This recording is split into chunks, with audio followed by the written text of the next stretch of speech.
We're going to get right to your questions. The first one will be from Ryan Aber. He's with the Yes, sir. Oklahoman. And then we'll go to Eric Bailey. Ryan?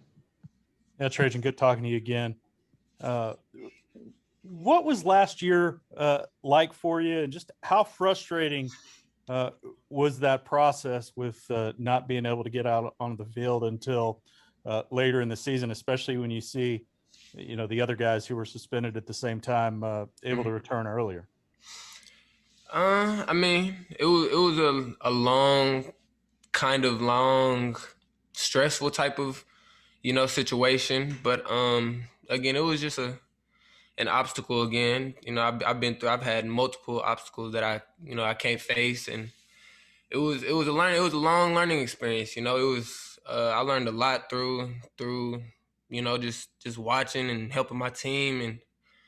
And again, it was like I had to take what I had learned and turn the negative into something positive. And again, it was just a long learning experience, and I was able to take things little by little. And again, just stay out there and help my team just do what I can do at the time I can. Appreciate it, Trajan. Mm-hmm. Okay, Eric Bailey, Tulsa World, and then Joe Bettner. Hey, Trajan, it's good to see you again, man. Yes, sir. Wanted to ask you just how tough was it going back to before that LSU game, just to hear that news? Mm-hmm. And who was your encouraging? Who encouraged you the most during that time to keep your head up and power through it? I had a lot of people come to me, but more of my inner circle was probably more of my family members. Again, probably some of the coaches, but again, I didn't go through that process alone. I didn't go through that hurt alone. My two teammates that I had went through it with, we built stuff from that. And again, like I said, it was a long learning experience, but again, we built the church. We built, ties through, that's gonna last forever just from this situation. And just having all three of us being in the same situation. And when they got news that they were playing, and I was, of course I was happy, but they were the dudes to come back to me and say, you know what, just keep working, just do what you got to do. We know this is food for, this is this and that, and we know this ain't right, but now they kept me going, and I just appreciate that for them. Trajan, thanks a bunch. Have a good weekend, man. Of course. Joe Bettner, Norman Transcript, and then Jason Kersey. Trajan, now that you're in a position to play and with spring ball being underway, can you just tell us a little bit about what your mindset is going through this spring practice, and if there's any major goals you have as you finally get to the point where you hope to make big contributions to this team? Oh yeah. Again, I'm back out there, and I'm back out there with doing the thing I want to do, man. And it just feels good to just, it's a relief of all the stuff I went through last year, and some of those guys were on this team last year, and they know that, so they know what mindset I got of, coming in here, and I bring the energy, I bring all of it, and it's been a fun time with this group just because it feels different. Atmosphere feels different. I mean, I'm excited. I'd be excited to wake up to go to practice, And nah, man, this role it's a role. I just try to bring the most energy I can and make the plays, when it comes to me. Thanks, Trajan. Yeah. Jason Kersey, The Athletic, and then Bob Prisbillo.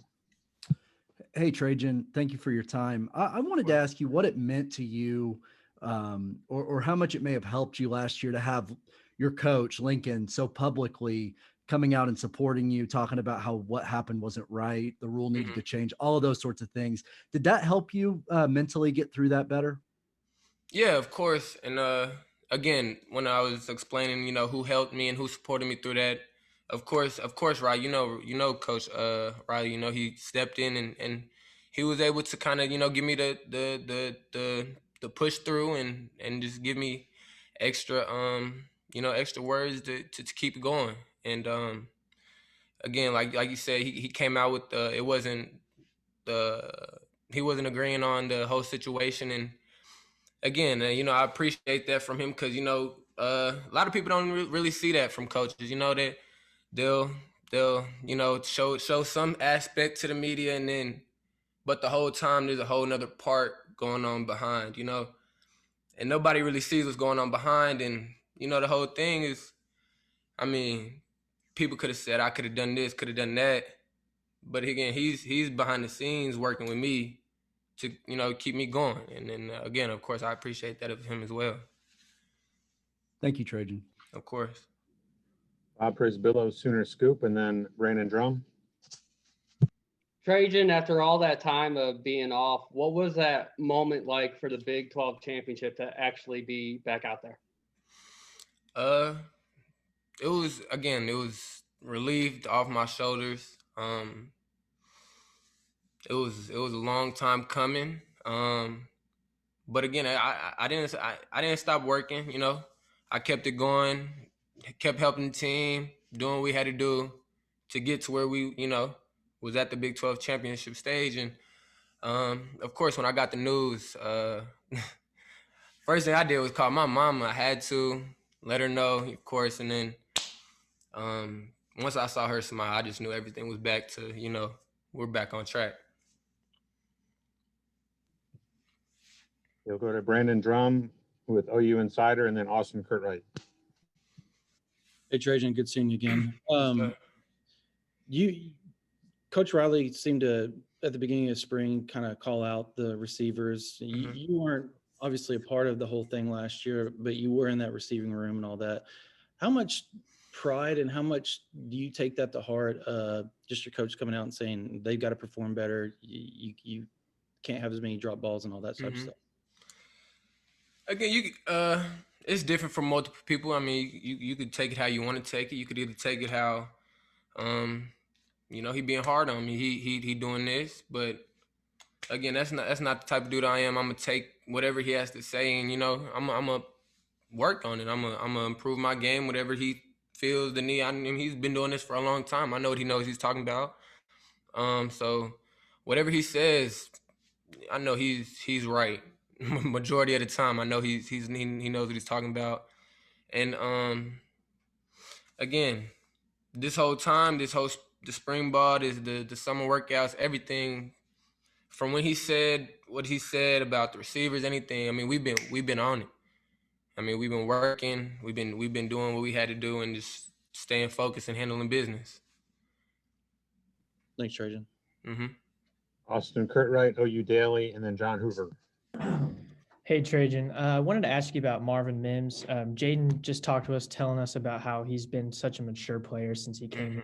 Wanted to ask you about, his spring and how vital he is to this receiving room.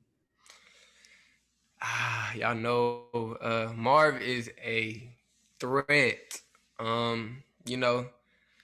It just amazes me, how he just goes out to practice every day and just does what he does. I mean, he ain't gonna talk too much.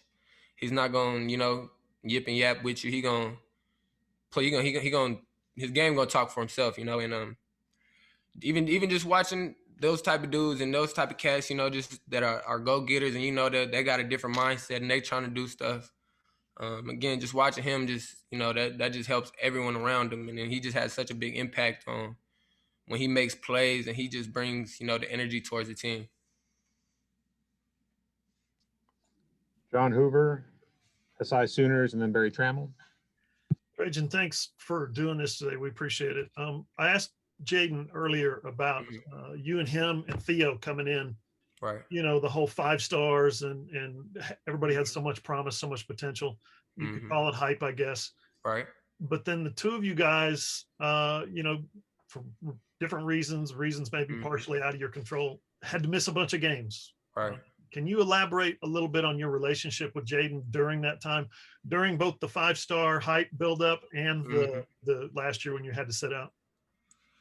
So, I say the little 5-star hype, that started, when we first, of course, got the little stars of that sort. And never that relationship been, been tight since we've been on. You know, we realized that you know, that we are those type of dudes, and we just carried that forward. And you know, once we came in, we knew what we had to do. And then just unfortunately the events that happened, you know, with his surgery and stuff like that happening, you know, we were there to comfort each other regardless of, you know, whatever happened, you know.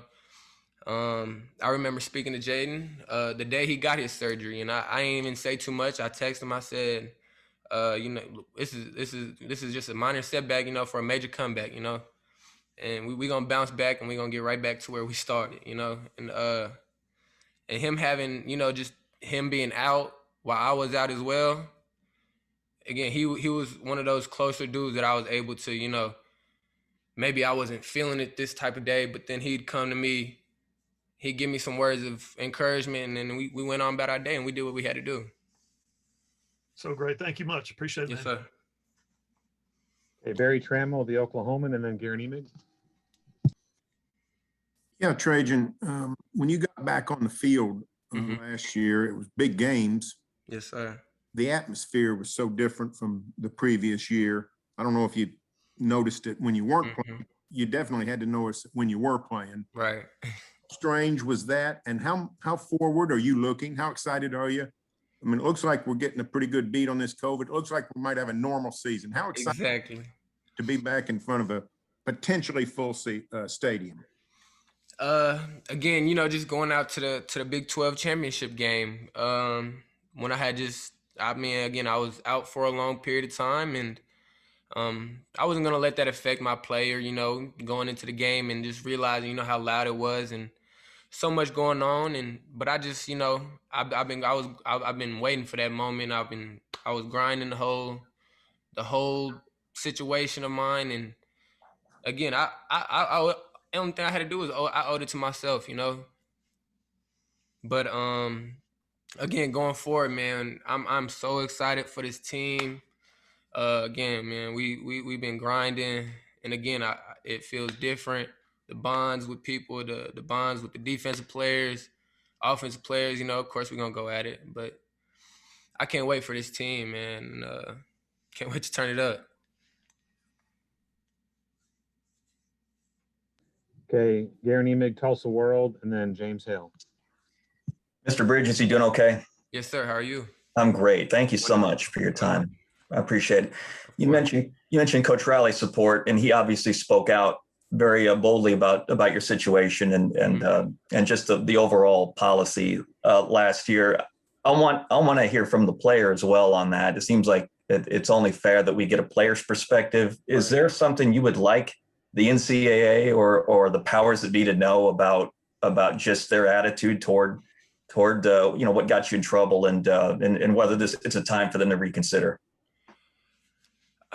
I mean, I'm not gonna go too much into, you know, doing or saying some sort of thing that they are gonna have to, you know, go around this so it's not different for other people or anything like that. But it's just, you know, it was just an unfortunate event that of course happened to me, and you know, I couldn't do anything but, you know, learn from it, you know. And I mean, you just never know what people really going through, you know, these type of times. And I mean, I wouldn't say it was fair. Of course it wasn't. You know, I'm not gonna say it was, but I couldn't do anything about it. I wasn't gonna sit back and cry. You know, life move on. You know, I couldn't do, you know, sit on. But nah, I don't think they have to do too much. But you know, I just wish they would look at it into a bigger perspective. You know, just kind of like, I don't know, I wouldn't say sympathize, but, you know, just understand what, you know, the situation really is. Yeah. Okay. Very cool. Thanks. Yes, sir. Okay, Trajan, one more question. James Hale, KREF. Yes, sir. Hey, Trejan, how you doing, man? Good. How are you? Good. Trejan, I know for last year was really frustrating. So this spring, you were looking forward to getting back out there. You've been through 8 practices. I know the skills didn't go away. The speed didn't go away. So how's the practices going? How you doing? Nah, man, I can't, I ain't gonna lie. This is probably the best I've ever, you know, been in shape. again, the strength staff done wonderful this whole time upcoming, and they got my legs stronger, everything stronger. You know, I got in shape again, of course, and man, I'm excited.